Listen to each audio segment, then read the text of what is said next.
hello everyone र आज चाहिँ तपाईहरुलाई म टमाटर बारी घुमाउँछु है र टमाटरको पातहरु काट्दैछु अहिले चाहिँ हो अन्त पातहरु अब फल बढ्नको लागि मुनिमुनिको काट्नु पर्छ है दबाई लगाएको छ जाडो टिप्दैछ पाक्नु पाक्दैछ अलिअलि मकैहरु बढिरहेछ सिटाहरु लाएर उखेरो लाएर रेडी गरेको छ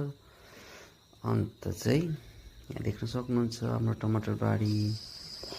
एउटा टमाटर टिपेर खुवाएर देखाउँछु म है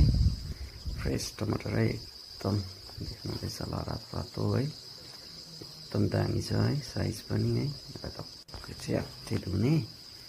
मज्जाले धुने है च्याप्टे धुएपछि चाहिँ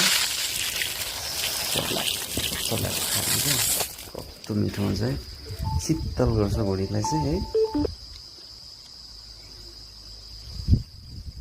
मलाई चाहिँ काँचो टमाटर पुरा मनपर्छ है यसरी खानुपर्छ शीतल हुन्छ बडीलाई है हाम्रो टमाटर बारी यसरी पाक्दैछ टमाटरहरू है बारीमा देख्न सक्नुहुन्छ रातो रातो भइसकेको छ है अन्त आजको लागि यति नै तपाईहरुलाई